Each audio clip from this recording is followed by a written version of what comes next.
दोस्तों नमस्कार। आखिरकार वह समय आ ही गया जिसका इंतजार विश्व का हर बड़ा अर्थशास्त्री कर रहा था और अब हमारा पड़ोसी दुश्मन देश चीन डिफ्लेशन में आ चुका है। किसी देश की अर्थव्यवस्था के लिए इससे ज्यादा खतरनाक कुछ भी नहीं हो सकता। यहाँ तक कि बड़े बड़े अर्थशास्त्री और फाइनेंस को समझने वाले सब ये कहते हैं कि एक बार की आर्थिक मंदी, स्टॉक मार्केट क्रैश और फॉरेक्स रिजर्व गिरने तक को संभाला जा सकता है, लेकिन देश कभी डिफ्लेशन के हालातों में नहीं जाना चाहिए, क्योंकि इस चक्रव्यूह से निकलने में दशकों तक का समय लग जाता है। और अब चीन इसी दलदल में फंसना शुरू हो चुका है और इस बात की जानकारी किसी और ने नहीं बल्कि खुद चीन की सरकार ने दी है। आखिर यह डिफ्लेशन क्या बला है, तो इसी को लेकर शुरू करते हैं हमारी आज की पोस्ट। सबसे पहले डिफ्लेशन को समझने का प्रयास करते हैं, जिसमें एक होती है महंगाई दर यानी इन्फ्लेशन। किसी देश में किस रफ्तार से महंगाई बढ़ रही है। जैसे किसी देश की सरकार ने कहा कि हमारे देश में 4% की दर से इन्फ्लेशन बढ़ रही है, इसका मतलब होता है कि देश में बिकने वाली सभी वस्तुओं के दाम 4% की दर से हर साल बढ़ रहे हैं। यानी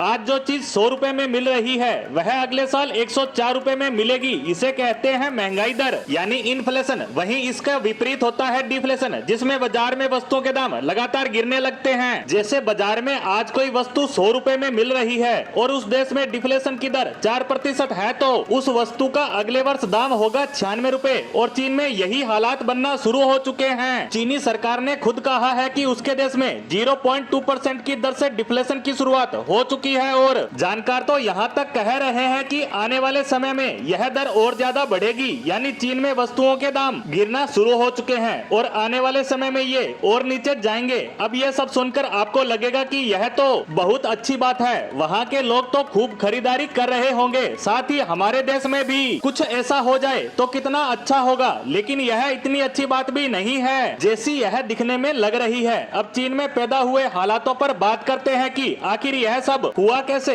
तो इसका पहला कारण है कि पिछले कुछ महीनों में चीन का इंपोर्ट और एक्सपोर्ट दोनों घट रहा है। और आपको जानकर हैरानी होगी कि पिछले महीने यानी जुलाई में 14.5% एक्सपोर्ट घटा। यहाँ 1-2% से ही मार्केट में भूचाल आ जाता है, जबकि चाइना में तो ये 14.5% तक गिर गया है। और चीन जैसे देश के लिए यह बहुत बड़ा आंकड़ा माना जा सकता है। पूरी दुनिया में लगातार चीन के प्रोडक्ट की मांग घट रही है। सभी देश सुरक्षा कारणों से अपने देश को चीनी सामान से दूर रखना चाहते हैं। सिर्फ भारत ही चीनी प्रोडक्ट का बायकॉट नहीं कर रहा है, पश्चिमी देशों सहित बहुत से देश चीनी पॉलिसियों को समझ चुके हैं और इसीलिए वे चीनी प्रोडक्ट से दूरी बना रहे हैं। इस समस्या के साथ साथ यहाँ एक और समस्या भी पैदा हो गई है। चीन में एक्सपोर्ट के साथ ही उसका इम्पोर्ट भी घट रहा है, वह 12.5% तक गिर गया है। इसके साथ ही कोरोना के लॉकडाउन के हटते ही चाइनीज कंपनियों ने दबाकर मैन्युफैक्चरिंग की। उन्हें लग रहा था कि चीन की इकोनॉमी एक बार फिर से बूस्ट करेगी और